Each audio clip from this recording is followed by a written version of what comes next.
Apple TV Plus on Amazon Prime Video, and a movie shot specifically for the Apple Vision Pro, but you can see it on Apple TV Plus. This is TV Plus Talk on MacVoices.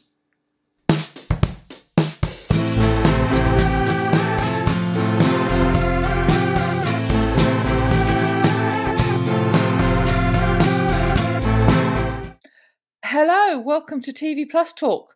I know we've hardly been away, but we like doing more of this. There's so much to talk about as well. So hello, Chuck Joyner. Hello, Charlotte Henry. Good to see you. And you're right. It seems like Apple TV Plus is in the news more and more. Yeah, there really is a lot going on. And I actually think this is quite a big story, the one we want to start with and dive straight into, which is that, various outlets have reported it. I'm looking at a story from PC Mag, but there's lots of reports of this, that you're going to be able to buy a TV Plus subscription via Prime Video. That's rather interesting, I think. I agree. And I feel like this is a win for everyone involved. Okay. Go on. Okay. I think it's a win for Apple because they get access to yet another platform. I think it's a win for Amazon because they get one more item they can offer as part of their platform, even though you can argue that in some ways maybe the two compete. It's Amazon Prime is such a weird animal anyway that, yeah, there's a Venn diagram somewhere of the overlap of competition, but it's not a 100% overlap. And I think the users and the end user benefits because now, if they don't necessarily have to have an Apple TV Plus to access, and they don't have to have an Apple TV to access Apple TV Plus if they already have a Fire TV device. And frankly, the Fire TV devices are pretty darn inexpensive, and they're not bad. I have one. Now, I don't have it as my primary TV, but I have it as a secondary TV, and it is just fine. So if you're one of those people who wants to lean back in the living room with, the big surround sound system and everything, I can't comment on the quality of that size TV. But for a secondary TV in a bedroom or rec room or whatever, it's just fine. So this just opens up everything without the necessity of that additional hardware investment. So I agree with 70 to 80% of what you just said. All right. So I think it's great for the users because it's just not another app you have to download, not another app you have to fire up. You can be browsing in your Amazon Prime Video app, and you can jump between, Prime Video, TV Plus. Maybe you subscribe to Paramount Plus there. You can jump around all in one home, which is, of course, what Amazon wants you to do. So I think it's great for the consumer for the same reasons I think it's great for Amazon, because it's another reason to have the Prime Video app. It's another reason to use it, and it might keep you in that app longer. I think it's a bit of a surrender from Apple, actually, because we know that Apple wanted its TV app, not its service. We're going to do that thing where we talk about three different things with the same name. We know that Apple wanted its TV app to compete with the Prime Video app and also be a place where you could subscribe to lots of different things and have different channels within the TV app, also the TV box, same thing. And so I'm amazed it's giving its proprietary service to such a clear rival. And clearly it feels that is a crucial way to build numbers. And as I say, I maybe slightly overstating the case, but I don't think too much. It feels like a little bit of a surrender to me that it's handing over its, entry to its product to a rival. Now, of course, Apple say, yeah, but we get a cut of the money. It gets our content in front of more people, blah, blah, blah. And all that, that is all true, of course. And that's perfectly valid reasons for doing this deal. I'm just slightly shocked, given that we know how Apple loves to control all its ecosystems and how we interact with its products. I'm amazed that it's allowed this to happen. So it's going to cost $9.99 a month. I'm not sure if it's happening in the UK, actually, but it's $9.99 a month. An interesting thing is, so I don't know if you do this, Chuck. I access TV Plus through an Apple One bundle. I have the top tier Apple One bundle because I want the memory it offers. I want News Plus. I like Fitness Plus. So I've got it as part of that bundle. Obviously, you cannot access a bundle if you're buying TV Plus through Prime Video, obviously.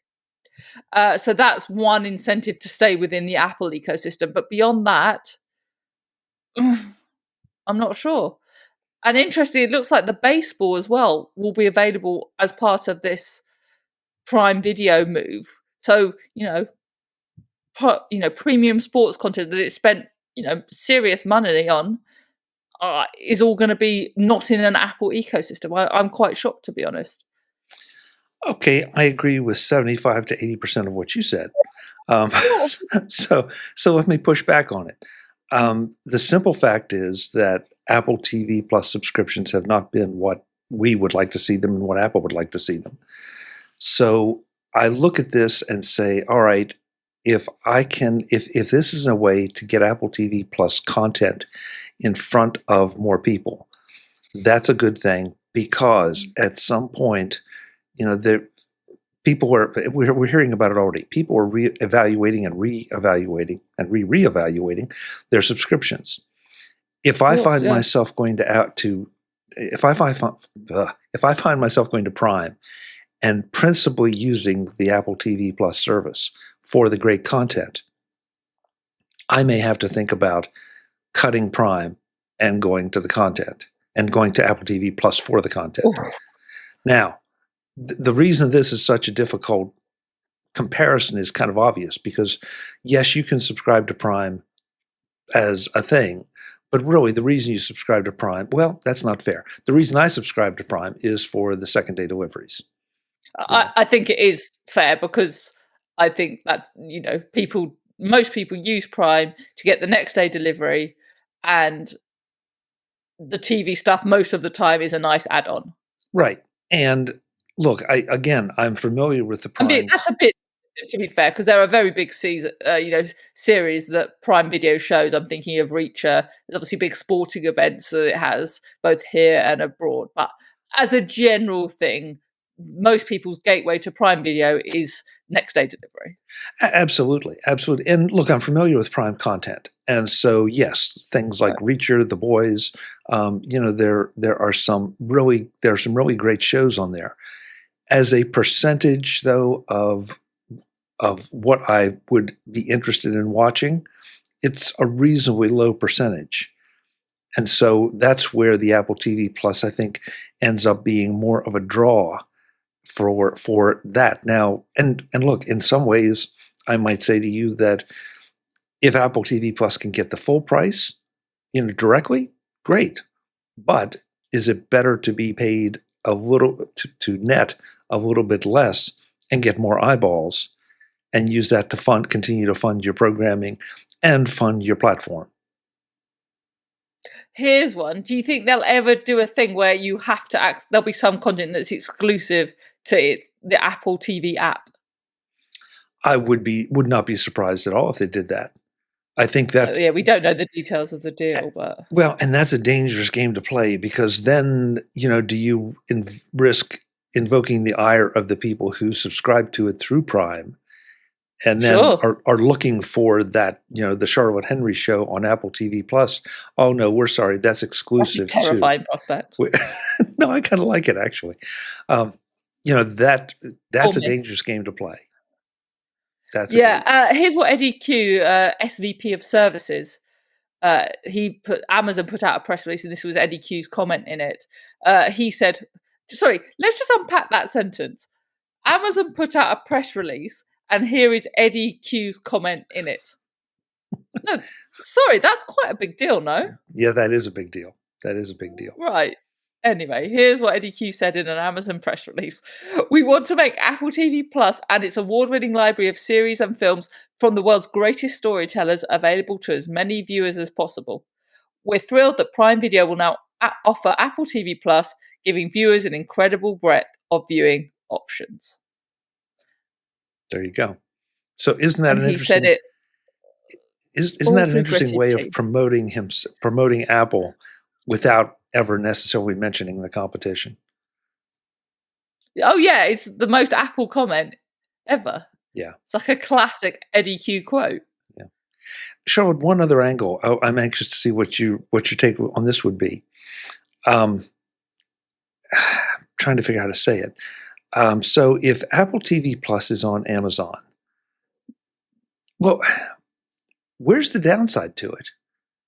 I mean, is other than you saying it's potentially a bit of a surrender, where's the downside? There's no downside for consumers. Okay, good. Well, the downside to consumers is you can't get a bundle. But I'm guessing if you're interested, if you care enough to get only TV Plus in Prime Video, you don't care about a bundle. So fine, you're making an active decision that you don't want a bundle. You just want TV Plus. So there's no downside to that kind of consumer because the pricing is the same, right? So there's no downside to that. There's absolutely no downside to Amazon, as I said, because it's another reason to use its ecosystem. I think Apple allowing people out of its own ecosystem is a very un-Apple thing to do, and it's a downside for them. Unless, of course, everyone decides Prime Video is horrible when they want to head back to the TV app. So I'm going to have to go back and check. Maybe I'm wrong. But so it'll be interesting to see how how Apple TV Plus content becomes available on Prime Video. Because I know the answer to that. Okay, good. I mean, what will the interface look like is where I'm going with this. So it's called a channel. I subscribe to another outlet through Amazon Prime Video, and it's a channel. So you can jump between your different channels in the Prime Video app. So you would press, I assume, the TV Plus logo, and it will take you into the world of TV Plus. And they're all kind of standard fare. I'm sure there'll be some design that shows you it's Apple, but it's a pretty straightforward thing to do. Yeah, well, I guess where I was going with that, I'm more interested in once you've clicked that button, will you be into a more Apple-like interface for TV Plus talk, or will you be in what seems to have become sort of the more standard Prime interfaces? And that's really not fair because every app has its own kind of interface. Well, this is the thing. I think it all has an Amazon-y look. I'm just actually firing up my Prime Video now just to take a look at one of the channels I have. But it does tend to, sort of be pretty Amazon-y, which is why, again, I'm somewhat surprised that Apple allowed to do this. I'm sure there must have been some. I'm intrigued to see it for all the reasons you're saying, because I'd be amazed if there isn't some, design compromise. You never quite know. No, and the other thing that I think is interesting, we've had a lot of discussions on my show about what seemed to be sometimes maybe a little bit of a sweetheart deal between Amazon and Apple, where I can order things on the Amazon app and I'm not paying a 30% cut. And people have questioned that, and it's like, look, this is just the way the world works. Their big companies make sweetheart deals between each other because it benefits both of them. So is it possible that this is a quid pro quo and Amazon will take a little or no cut of the Apple TV Plus fees? I can't imagine that. I've just loaded up the channel I subscribe to, and it looks pretty Amazon-y. Okay, I admit the design isn't. Are you doing it on your? Are you doing it on your computer or on your TV? Correct. Okay, so I've got to go and see what it looks like on my TV, and that's in the other room, so I can't do it here. But yeah. But I think it's a great point you're making about the design, because you and I have covered Apple more than enough to know how neurotic it is about how it presents anything that it's associated with. And so I entirely agree with what you're saying, that it'll be fascinating to see how it looks within the Amazon ecosystem. And if you think about it, Apple TV, the app, does offer this service as well. And that all looks pretty Apple-y, for want of a better phrase. And so I can't imagine there's going to be major concessions. If you look interestingly, actually, within Amazon, there's a James Bond, because it owns MGM.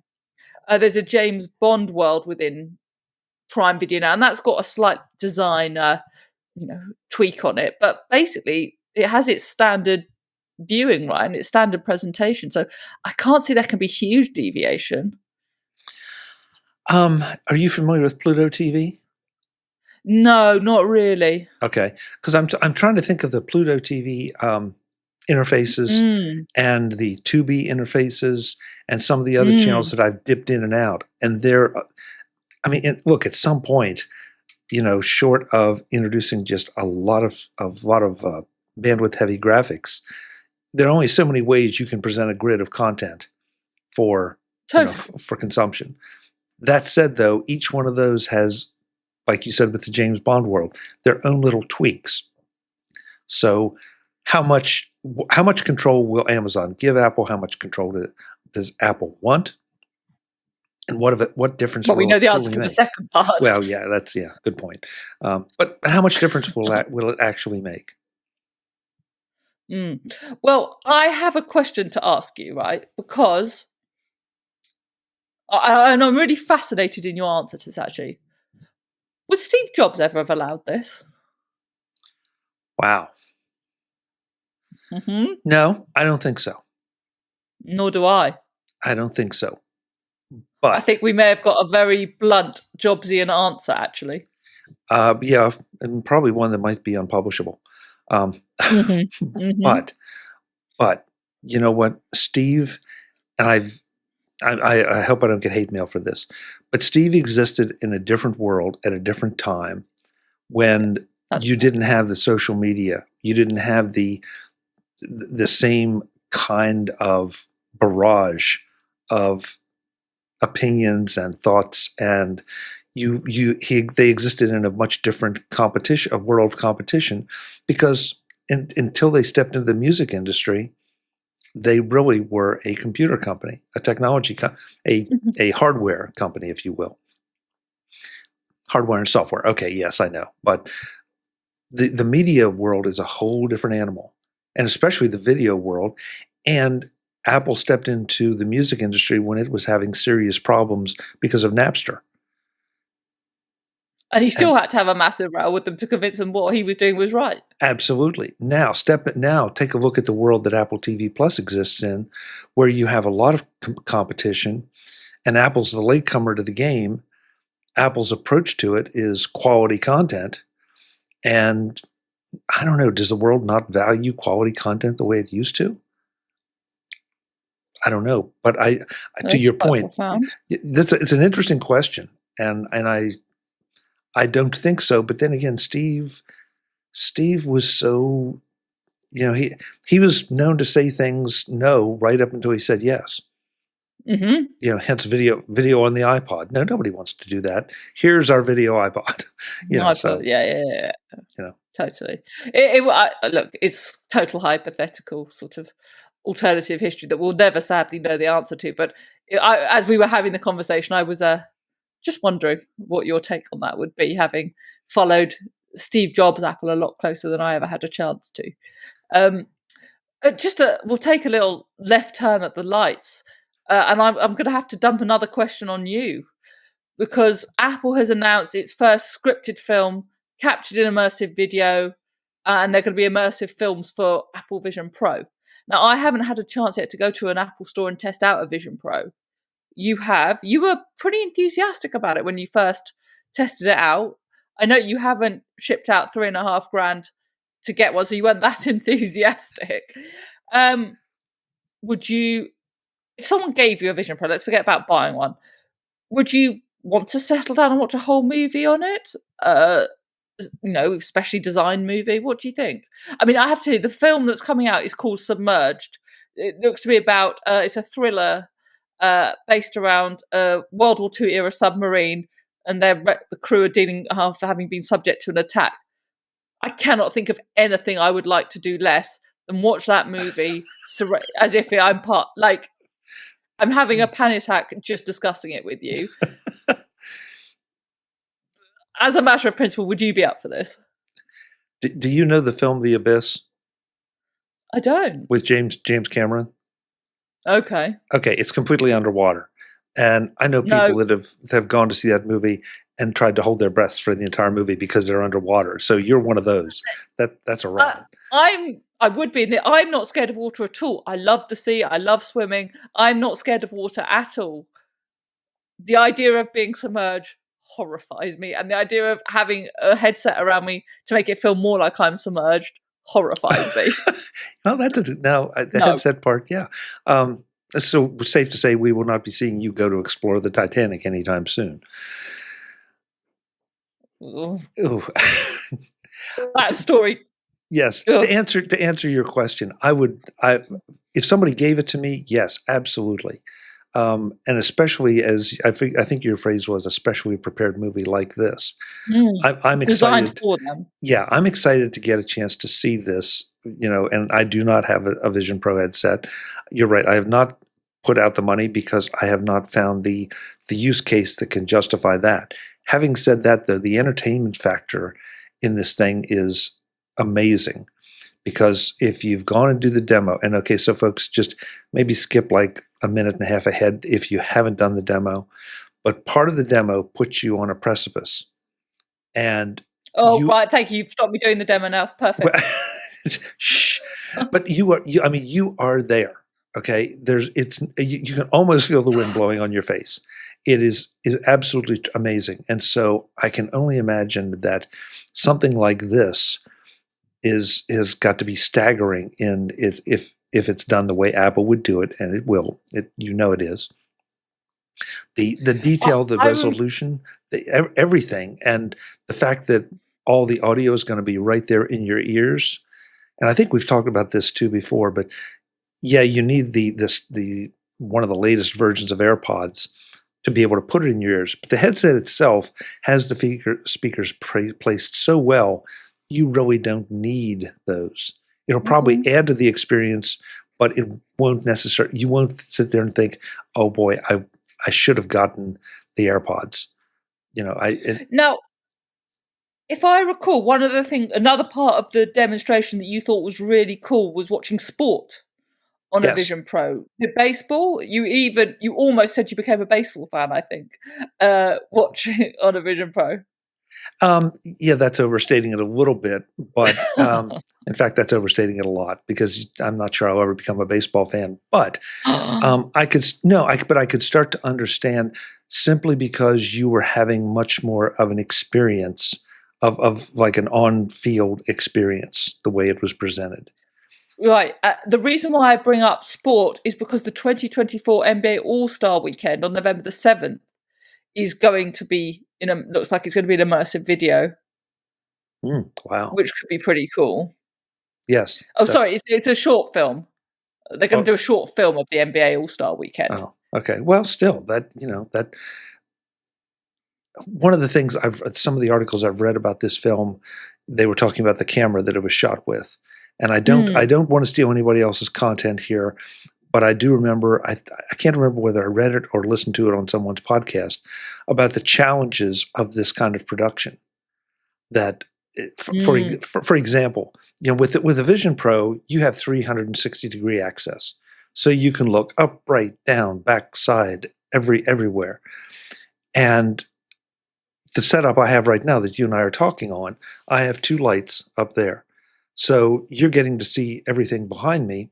And I could even let you, if I pan the camera, I could let you see that direction. I could let you see that direction. But going that direction will completely break the illusion, because then you're going to see everything that is helping me do this.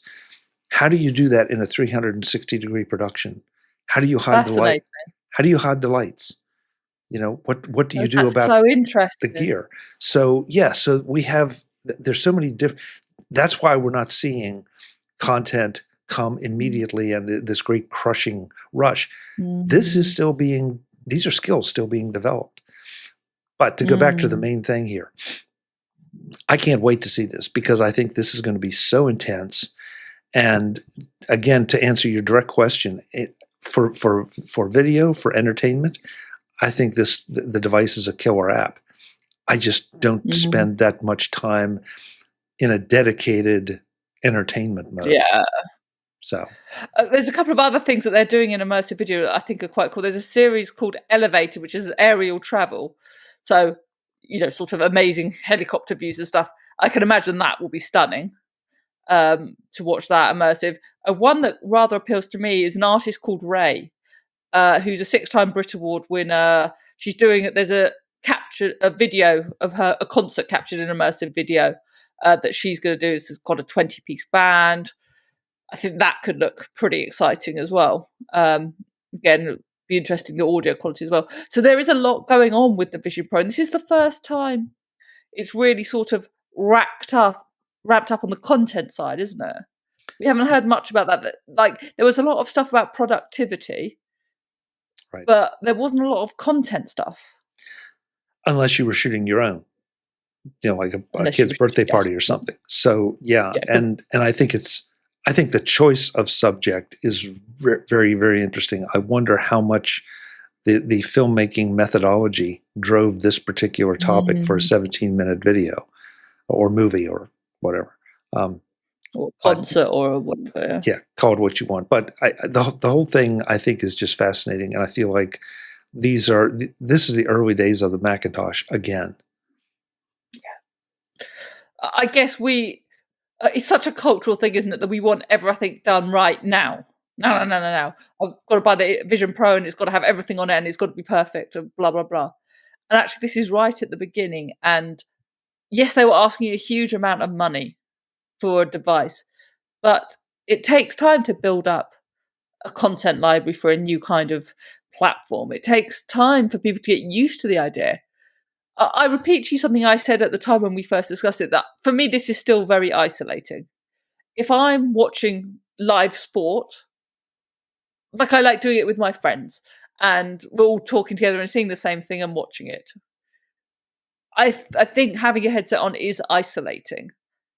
But I totally get, look, if you're watching a movie at home by yourself or a game at home by yourself, yeah, I get that this could be quite a cool way to do it.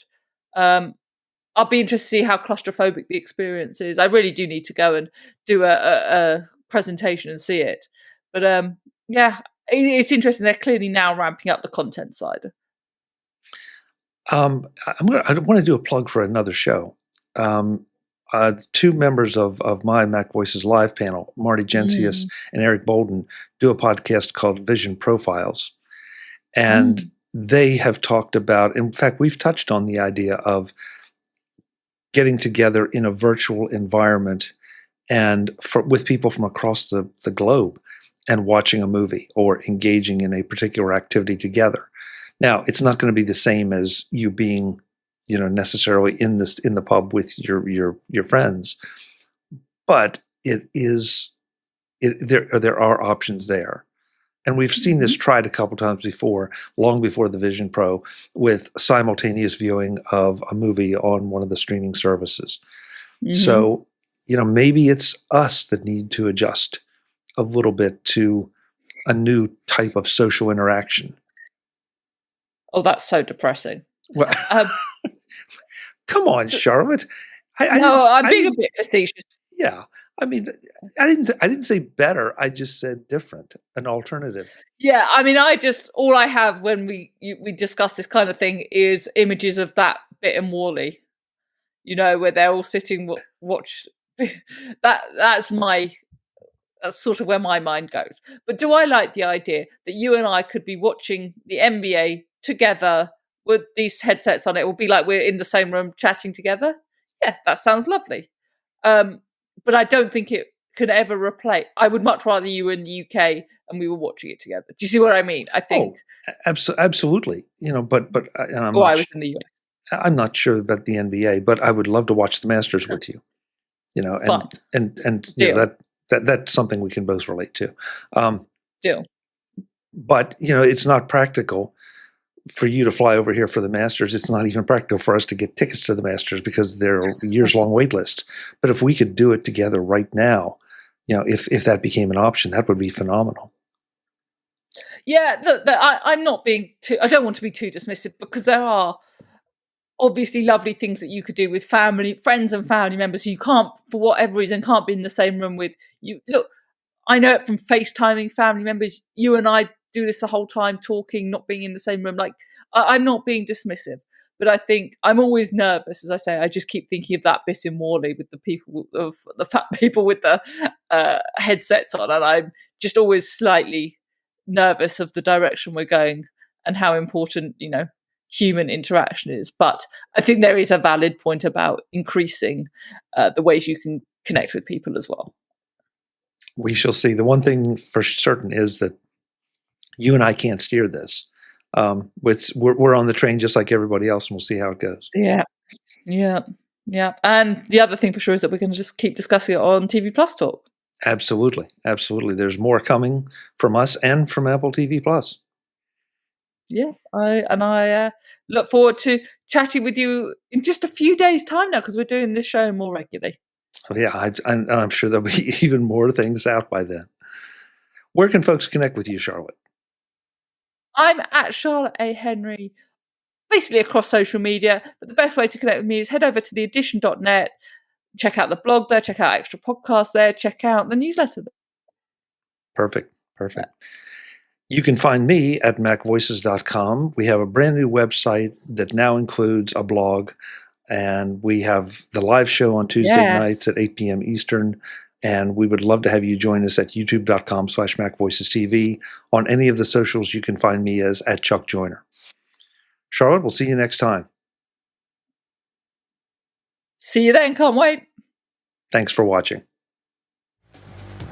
Visit MacVoices.com for show notes and to connect with Chuck on social media.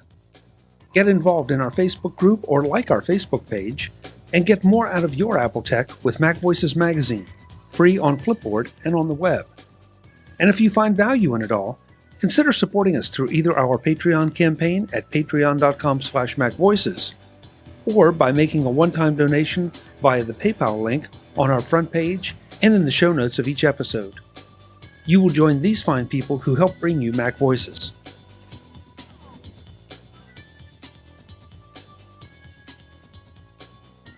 Advertising handled by Backbeat Media at backbeatmedia.com. Bandwidth provided by CacheFly at cachefly.com.